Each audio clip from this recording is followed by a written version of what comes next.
жалғастыру, продолжение, continue, циклдан шығу, выход из цикла, extend the loop, ағымдағы итерация, текущая итерация, current iteration. Цикл денесі, циклдің қайталану шарты ақиқат болғанша орындалады.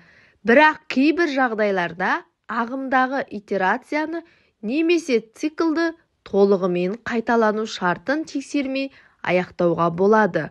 Бұл жағдайда break және continue операторлары қолданылады. Pythonда continue операторы циклдің орындалу ретін өзгертуге мүмкіндік береді. Continue операторы цикл ішінде ағымдағы итерация үшін код бөлігін орындамай келесі қадамға көшеді.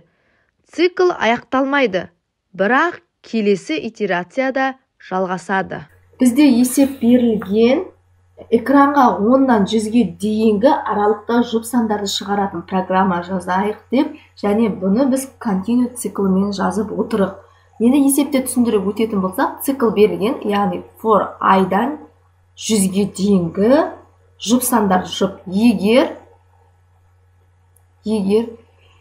айды 2-ке бөлгенде қалдық бөлігі 0-ге тең болса, яғни бізде жұп сан болады.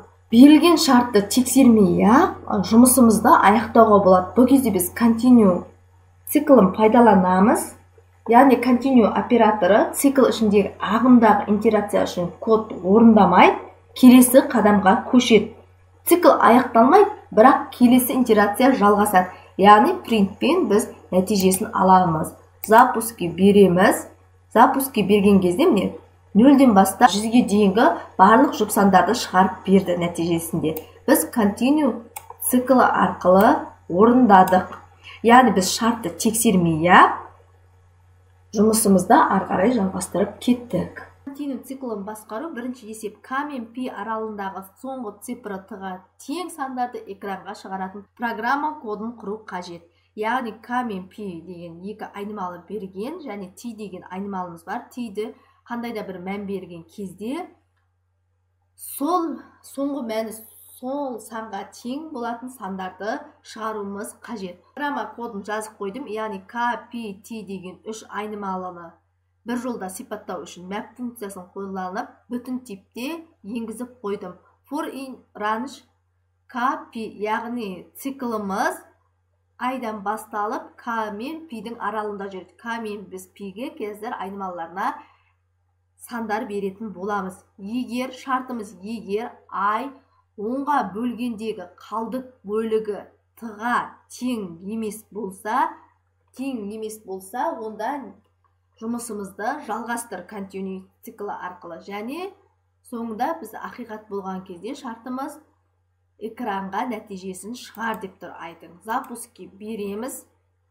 Біздің 10, 39 және 7 деген.